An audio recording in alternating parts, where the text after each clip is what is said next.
Faut-il parler d'otages français en Russie? Le procès de Laurent Vinatier s'ouvre aujourd'hui à Moscou. Le chercheur français, employé d'une ONG genevoise spécialisée dans la diplomatie parallèle, on aura plus de détails dans un instant, est accusé d'avoir enfreint la loi sur les agents de l'étranger en Russie. S'il est condamné, il pourrait servir de monnaie d'échange. C'est ce qu'on pense, c'est ce qu'on se dira dans quelques instants avec la Russie. On en parle avec Valérie Nataf, qui est toujours à mes côtés. Gilles Delafont, toujours présent. Xavier Giacomoni, bonjour. Merci beaucoup d'être là, éditorialiste international LCI. Nous sommes avec Elsa Vidal. Bonjour Elsa Vidal. Je suis ravie que vous ayez accepté l'invitation, rédactrice en chef de la rédaction en langue russe de RFI. Avant de venir vers vous, on prend la direction du procès pour retrouver Jérôme Garraud. Bonjour Jérôme Garraud, merci beaucoup d'être avec nous. Vous suivez ce procès, vous entrez dans la salle, je crois, dans peu de temps maintenant. Dans une heure, c'est le début du procès. Comment ça va se dérouler ? Oui, c'est ça. On est devant le tribunal dans lequel sera jugé Laurent Vinatier. C'est le bâtiment que vous apercevez derrière moi. Et le procès va démarrer vers midi, heure de Moscou, donc à peu près dans une heure. Alors, nous sommes accrédités. Donc, en théorie, on devrait apercevoir l'arrivée de Laurent Vinatier. Mais pour la suite du procès, nous serons très probablement, comme tous les autres journalistes, mis dans une salle adjacente. Et depuis cette salle, vous suivez le procès par un écran interposé puisque tout est filmé. Alors dans un premier temps, juste après son arrestation il y a 3 mois, Laurent Vinatier avait d'abord été accusé de récolter des informations sur l'armée russe, en clair de faire de l'espionnage. Ça, c'est un chef d'accusation extrêmement grave en Russie, surtout en ce moment, vous imaginez bien, depuis la guerre. Et puis finalement, Laurent Vinatier sera jugé pour avoir omis de s'enregistrer auprès des autorités russes en tant qu'agent de l'étranger, puisqu'il travaille pour une ONG suisse. Et donc, pour ce chef d'accusation, pour cette erreur administrative, Laurent Vinatier risque à présent 5 ans de prison. Et ce procès, vous le savez, va se dérouler là dans un contexte de forte tension diplomatique entre la France et la Russie.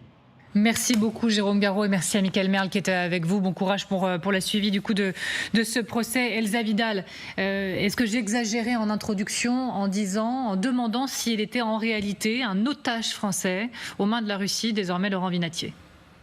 Non, vous n'exagérez pas, parce que effectivement, c'est une conclusion politique qu'on peut tirer de la situation actuelle, même si de facto, il est simplement poursuivi pour avoir été en infraction avec cette loi sur les agents de l'étranger. Il est désormais, malgré tout, dans la dispute internationale autour de la guerre en Ukraine, un élément de tractation entre la Russie, la France et la Suisse, puisqu'il travaille pour le Centre pour le dialogue humanitaire. Et on sait que la Russie a réussi à échanger avec succès des Européens, des Occidentaux détenus et des Américains détenus en Russie contre des anciens agents de ces services détenus à l'étranger. Donc il est très important pour la Russie de continuer à pouvoir faire pression. C'est un atout considérable, étant donné que désormais la France a retiré son soutien diplomatique à la Russie de Vladimir Poutine. Ce qu'on voit ensemble, les images qui nous avaient forcément tous frappés, celle de l'arrestation qui a été filmée, partagée par le comité d'enquête russe à l'époque et donc qui est l'une des plus hautes juridictions russes, c'est l'équivalent du FBI, qui est directement sous l'autorité du Kremlin, c'est eux qui ont filmé. Le fait que ce soit spécifiquement ce comité d'enquête qui soit à l'origine de cette arrestation n'est pas du tout anodin, bien sûr. Est-ce qu'il pourrait servir donc de monnaie d'échange ? D'abord, il va servir, je pense, de thermomètre de la relation à l'heure actuelle et des intentions du régime. Parce qu'il n'y a pas de véritable indépendance du système judiciaire en Russie, surtout pas dans des affaires politiques quand il s'agit d'un ressortissant étranger. Donc, la conclusion de ce procès va nous indiquer quelles sont les intentions du régime et peut-être quelles sont les voies à explorer. Je rappelle que dans les images que vous avez diffusées, qui sont peut-être choquantes pour les téléspectateurs français, Laurent Vinatier fait en fait quand même l'objet d'un traitement un peu préférentiel. Il n'est pas contraint à rentrer dans la voiture la tête baissée, il n'a pas de sac sur la tête, il n'est pas menotté. Il a donc quand même un traitement préférentiel qui tient compte de son statut d'étranger. Il est également, comme vous l'avez vu dans ce procès, désormais poursuivi pour un chef d'inculpation qui l'expose à une moindre peine. Il est donc plutôt dans une position favorable qui laisse entendre que les autorités russes seraient désireuses de voir un geste de bonne volonté de la part des Français si la France entend faire libérer Laurent Vinatier en échangeant un service favorable à la Russie. Ça, ce sont les signes que les Russes nous envoient. On reste ensemble, Elsa Vidal. Vous en pensez quoi, Gilles Delafont ? Je pense le thermomètre des relations. Oui, certainement, mais je pense qu'il est absolument un otage. Il est un otage d'un pays qui est devenu un État voyou. On l'a vu en août dernier, lorsqu'il y a eu cet échange qui a été mentionné d'ailleurs, entre des criminels, je dirais, russes, puisqu'il s'agissait d'un agent des services secrets russes qui avait assassiné quelqu'un en Europe. Il y avait également des Iraniens, je crois. Il y avait un prêcheur iranien. Ce vaste échange, on n'avait jamais vu ça depuis la fin de la guerre froide. Donc on est de retour dans une situation de guerre froide. Donc tout citoyen français actuellement en Iran, voire même dans d'autres pays, en Russie, est potentiellement un otage de la situation diplomatique en cours. Là, qu'est-ce que veulent les Russes ? Moi, ça me paraît assez clair. Ils veulent probablement récupérer l'agent du FSB qui a été arrêté début juillet en France au moment des Jeux Olympiques et qui préparait une déstabilisation. Ils veulent peut-être également récupérer le Pavel Durov qui est le patron, vous savez, de la chaîne de Telegram pour régler ses comptes avec lui. Mais ce sont des monnaies d'échange, c'est-à-dire qu'on a des États voyous qui veulent récupérer des gens qui leur sont des agents contre des diplomates ou des représentants d'ONG. Elsa Vidal, sur ce point, vous vous dites priorité, c'est prendre la température, mais si c'était une question de monnaie d'échange in fine, est-ce que vous suivez le fléchage de Gilles Delafont vers l'homme du FSB, effectivement, dont on a parlé avant les JO, et puis effectivement, il y a Pavel Durov qui s'est invité quand même dans notre espace, là. Je pense qu'il y a un effet d'opportunité en réalité. Ces jetons de négociation, ces bargaining chips, ils sont toujours utiles pour les Russes dans cette situation de confrontation accrue avec l'Occident et de manière surtout à essayer de faire pression sur nous et à limiter finalement notre engagement dans une confrontation avec la Russie. Donc que ce soit pour l'agent du FSB qui a été interpellé en France ou dans le cas de Pavel Durov, je suis un peu plus dubitative dans cette affaire. Je pense qu'elle dépasse largement le cadre du conflit en Ukraine. Il est de toute façon une clé, un atout dans le jeu des Russes pour essayer, encore une fois, de nous faire fléchir. Et c'est avant tout ce que recherche Moscou, en plus d'attirer notre attention sur sa capacité de nuisance et bien sûr sur sa capacité à condamner à 5 ans un citoyen français. J'ajoute que si Laurent Vinatier devait être condamné à la peine maximale prévue pour le manquement à s'enregistrer en tant qu'agent de l'étranger, même s'il était condamné donc à ces 5 ans, ça peut sembler un verdict très dur et une perspective sombre, mais étant donné que l'affaire est politique, elle pourrait se résoudre à n'importe quel moment en fonction de l'évolution du conflit et de notre position dedans. Valérie Nataf.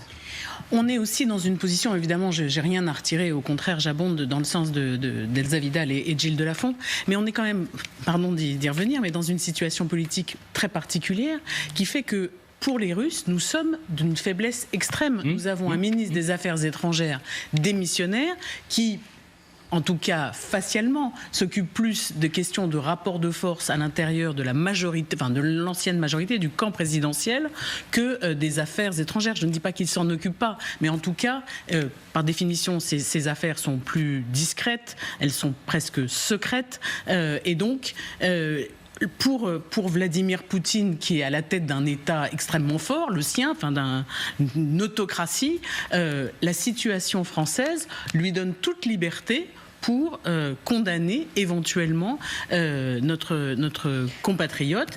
Après, on verra. Le terme utilisé par Elsa Vidal de thermomètre est très juste. J'espère que la fièvre ne montera pas si fort. La situation politique intérieure française nous affaiblit, surtout dans le rapport de force avec la Russie ?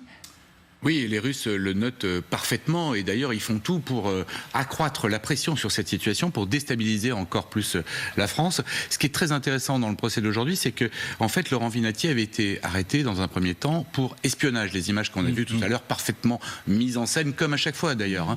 On se souvient de proches du ministre de la Défense, notamment arrêtés dans les mêmes circonstances. On verra si jamais la Cour s'avisait par exemple de requalifier les faits avec l'article 276 en espionnage. Et là, c'est plus 5 ans de prison, c'est 20 ans. On se souvient que l'été dernier, le journaliste américain Evan Gershkovich avait été condamné à 16 ans de prison avant d'être échangé très peu de temps après. Donc, est-ce qu'on est dans cette situation-là ? Mais évidemment, comme l'Iran, Gilles en parlait à l'instant, la Russie manie cette arme des otages d'État, en fait, pour peser sur la France et pour obtenir que ce soit Durov, des agents du FSB ou d'autres contreparties qu'on ne connaît pas forcément. Oui, Oui, absolument. Je pense qu'il y a toute une partie qu'on ne connaît pas. Il peut y avoir des négociations souterraines et des différends souterrains. Peut-être qu'il y a quelque chose en Ukraine qu'a fait la France qui ne plaît pas aux Russes. Il y a toute une partie qu'on ne maîtrise pas. Mais ce qui est évident, c'est que ce vignatier est une monnaie d'échange pour les Russes. Il y a des discussions effectivement diplomatiques, je reprends votre expression Gilles Delafont, souterraines, Elsa Vidal, qui peuvent avoir lieu en ce moment et autour du cas de cet homme, ou alors il faut imaginer que nous on imagine parfois que tout est coupé. Non, les discussions se continuent, ça c'est évident. Laurent Vinatier était d'ailleurs employé par le Centre pour le dialogue humanitaire, il l'est toujours, pardon, et ce centre est d'abord spécialisé dans le fait de chercher à mener et de trouver des interlocuteurs pour pouvoir mener des discussions à finalité diplomatique, là où les représentations officielles échouent, lorsque les tensions sont trop accumulées. Il est évident que l'institution, qu'est le Centre pour le dialogue humanitaire, en plus que les services français officiels, doivent tenter d'établir ce dialogue et d'amener à un apaisement de la relation. Ceci étant dit, il y a tellement d'opportunités, tellement de sujets qui peuvent amener à des négociations pour la relaxe de Laurent Vinatier qu'on ne le saura qu'après, très probablement. La première urgence est d'attendre et de connaître le verdict du tribunal, la sévérité de celui-ci, les éventuelles conditions qui l'accompagneront, et on sera à ce moment-là un tout petit peu plus éclairé sur les possibilités d'approche des autorités russes. Mais c'est certain qu'elles considèrent que la France, dans ce moment politique intérieur extrêmement particulier qui défie finalement, qui est inédit historiquement en termes de durée, elles y voient une faiblesse et donc une opportunité à exploiter. Juste sur la qualification, il faut rappeler qu'il a plaidé coupable dans un premier temps, Laurent Vinatier. Lors de la première audience, en juin dernier, on va revoir les images.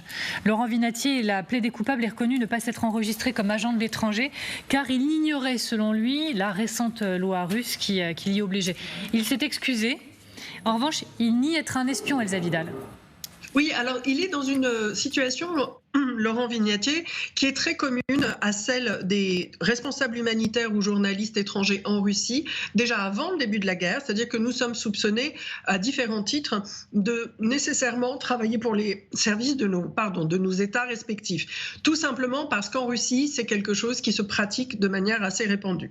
Après le début de la guerre, il est évident que nous avons tous fait l'objet d'un contrôle affirmé et de plus en plus renforcé. Mais le moment déterminant, c'est le moment lors duquel la France change son positionnement vis-à-vis de la Russie et fait preuve d'une position beaucoup plus ferme. À ce moment-là, tous les ressortissants français en Russie, et a fortiori ceux qui appartiennent au journalisme ou à l'action humanitaire, sont soupçonnés à la fois d'œuvrer contre la Russie, mais aussi sont regardés comme des atouts pour des négociations possibles. C'est pour ça qu'il devient si dangereux et difficile de se maintenir en Russie.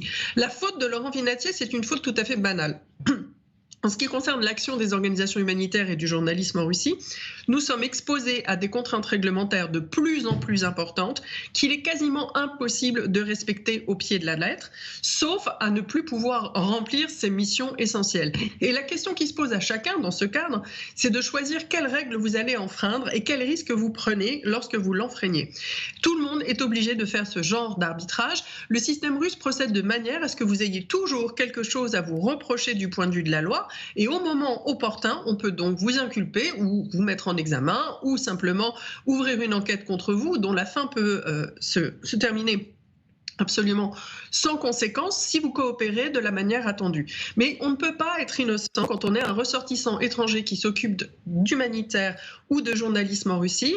Laurent Vinatier le sait parfaitement, il connaît bien le terrain, il le pratique depuis très longtemps, on s'était rencontrés à quelques occasions à Moscou, et c'est vrai que le travail réalisé pour le Centre du dialogue humanitaire, qui consiste à rencontrer des représentants du système russe et de la société civile pour chercher des opportunités de nouer un dialogue, c'est le type de démarche qui, en période de guerre, active les réactions de vigilance ou de paranoïa, selon le point de vue qu'on choisit d'adopter, de la part des institutions russes. Je sais que vous avez tout à l'heure dit, moi, Pavel Durov, c'est quelque chose un peu différent dans le domaine des relations franco-russes en ce moment, mais est-ce que quand même Laurent Vinatier ne peut pas faire les frais de l'affaire Durov, c'est-à-dire renforcer quand même, oui, voilà, c'est ça, la colère de la Russie vis-à-vis de nous. Oui, Valérie Nataf. Non, absolument, je vous écoutais. Ah oui, mais comme je voyais acquiescer, je me suis dit oui. Je pinais du bonnet à ce que vous disiez. Alors Xavier Giacomoni, parce que vous aussi vous opinez du bonnet. Il est même à craindre que d'autres arrestations arrivent. C'est surtout ça, parce qu'en fait, si jamais un jour il fallait échanger Pavel Durov, si vraiment c'est ce que veulent les autorités russes aujourd'hui, elles vont continuer à mettre en cause des journalistes, des humanitaires, de quelque nationalité que ce soit. D'ailleurs, pas seulement française. Aujourd'hui, travailler à Moscou est extrêmement dangereux. Moi, je suis très admiratif, notamment de Jérôme Garraud, parce que à chaque seconde, ça peut déraper. Ouais. Et Elsa le disait bien, en fait, on est dans une bureaucratie qui est toujours extrêmement soviétique, qui multiplie les interdits, les formulaires à remplir. En fait, à chaque fois que vous sortez de Russie, que vous revenez, il faut à nouveau se déclarer comme agent de l'étranger. Et grosso modo, il faut le faire en permanence. C'est donc une gymnastique de l'esprit qui est très compliquée et qui permet aux autorités russes d'arrêter grosso modo qui elles veulent, quand elles le veulent. Ouais, alors après, pour des durées plus ou moins longues, ça peut être juste une vérification, mais ça peut aussi durer et être condamné jusqu'à 5 ou 20 ans en cas d'espionnage.